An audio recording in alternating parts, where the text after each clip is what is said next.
Peter Marsh, and in today's video we're going to be talking about beliefs that I had prior to researching manifesting and the mind and how your subconscious mind affects your reality. These are beliefs that I had just based on my experiences in my life.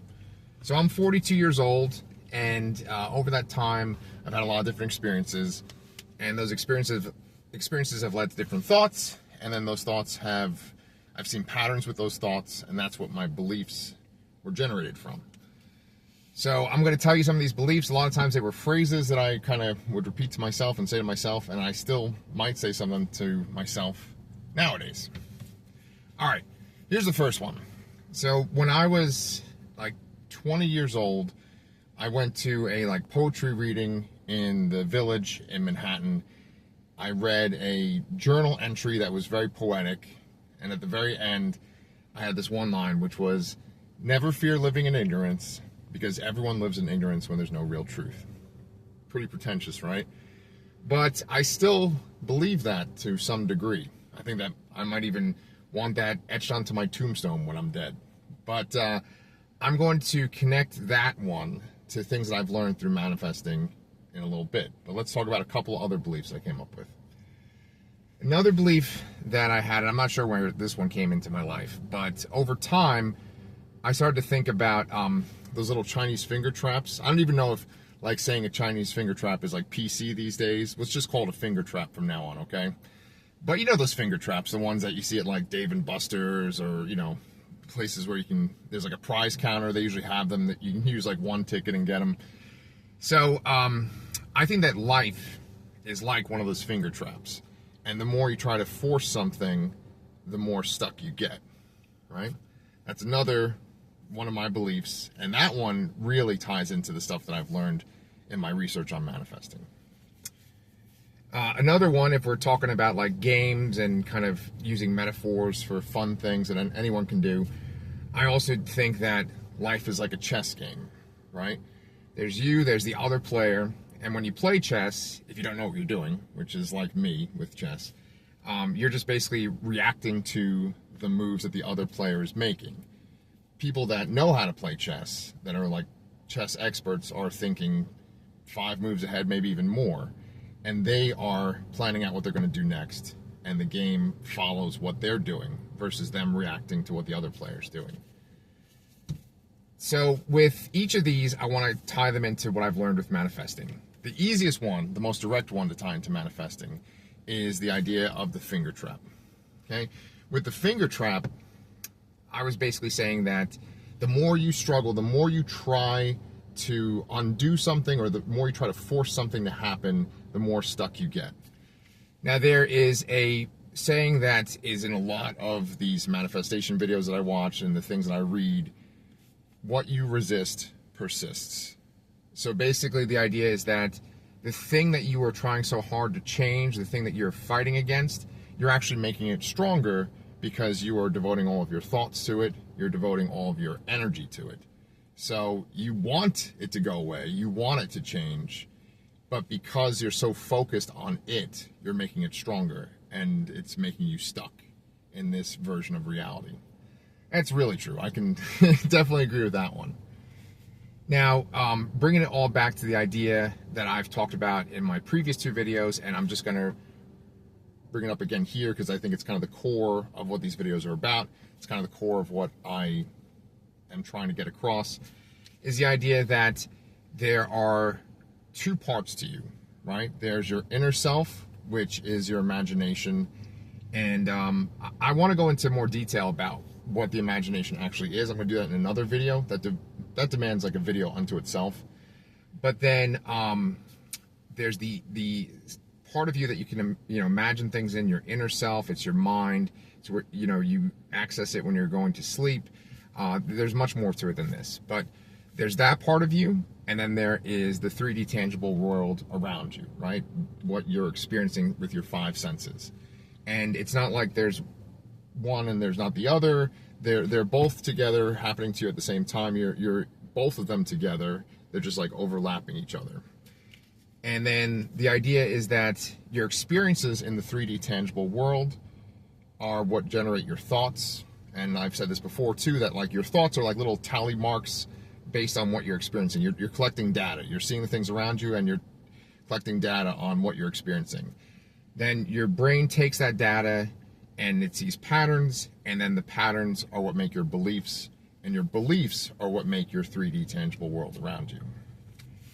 So going off of that idea, I want to talk about the chess metaphor. Okay? In the chess metaphor, you have one side of the chessboard, which is your inner self. It's the part where you're imagining your best life, your ideal life, right? Quick little side note, I want to do a little plug for my other channel, Comic Books Transformed, where me and my friend Brian review comic book adaptations. Right now we're covering the show Peacemaker, season 2, so you can go check out that channel too. But in that show right now, Peacemaker has the ability to go into this other dimension where it's like his ideal dimension. It's like this amazing world where everything that went wrong in his regular reality, he now is in this reality where everything is right. And he's able to take that version of him and replace him in that reality. It's a lot of fun, and I see some overlap with what I'm doing here and what we're talking about on the other channel. But anyway, that, you know, Peacemaker calls it the best dimension ever. And that's what you're imagining in your inner world, in your imagination. You're imagining the life that you want. You're sitting there thinking about, okay, well, this is how I look in the life that I want. This is how I feel in the life that I want. This is how I physically feel. My health will be like this. My financial status will be like this. My romantic relationships will be like this.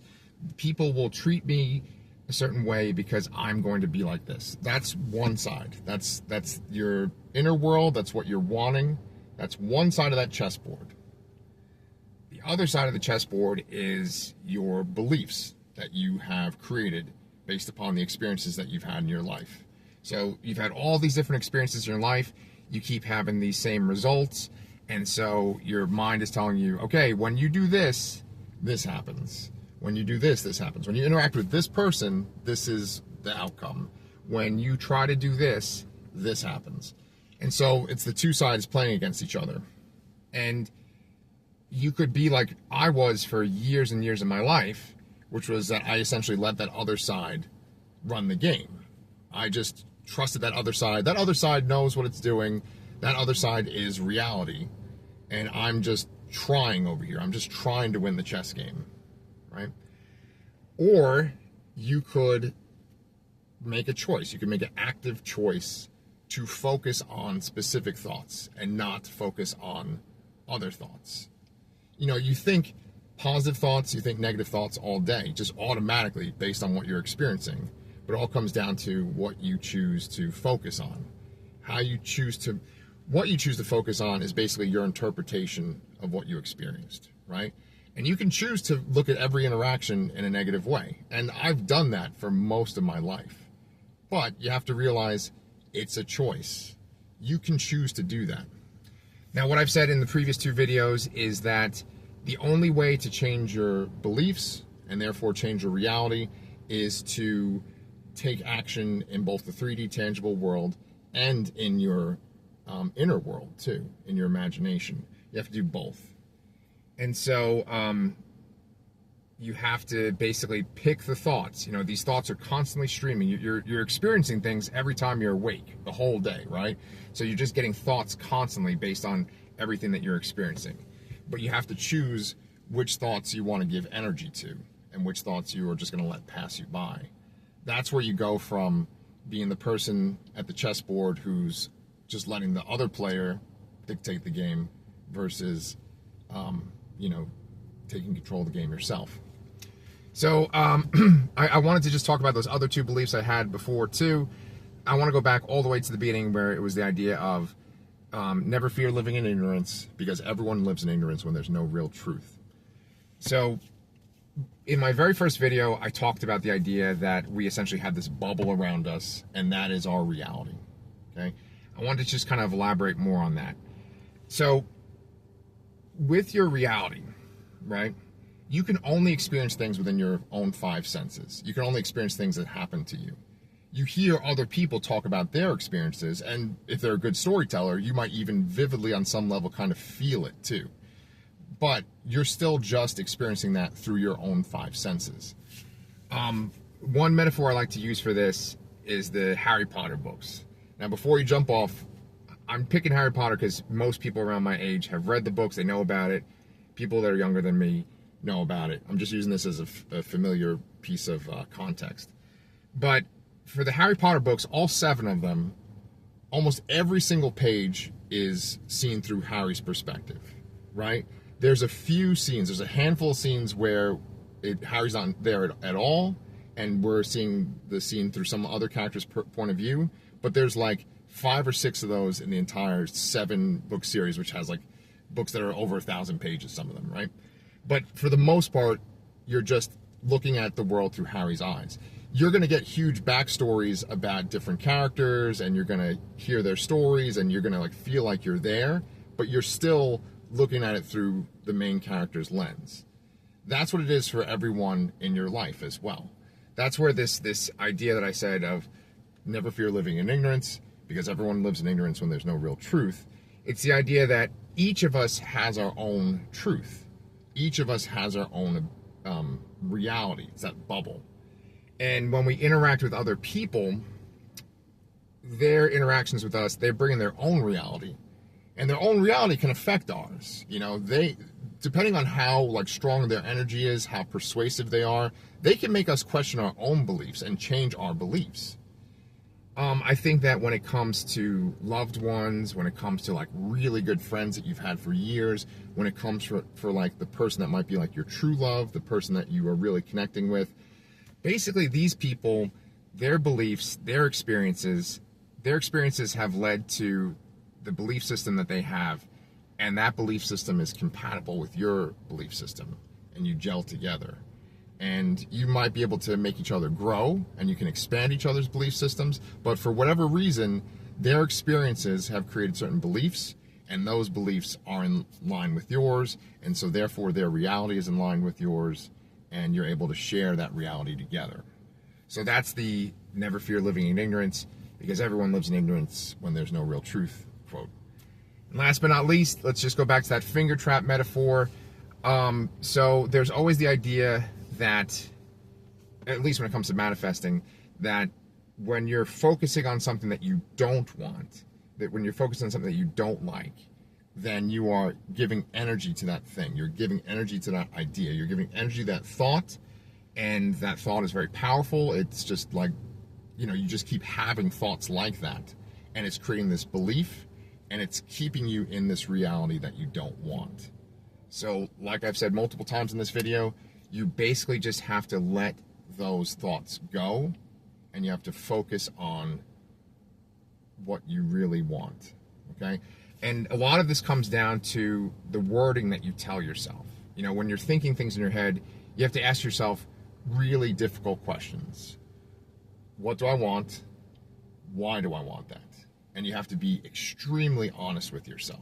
You have to keep pulling back those layers until you get like to the very meat of it, the source, right? Like, this is what I want, this is why. And I think that when you figure that out, that's when you can focus on the thoughts that are going to help you make your ideal reality. Those thoughts are going to just keep coming and coming based on whatever you're experiencing. You're going to experience all different things, but you're going to choose which thoughts you're going to put energy into. Those thoughts are going to create a belief, and that belief is going to create your new reality. All right, thanks for listening to me. You guys are awesome. If you want to like and subscribe to me, that would be fantastic. But I just want to hear what you guys think about all this. What are some personal beliefs that you've come up with? All right, I'll see you guys in the next video.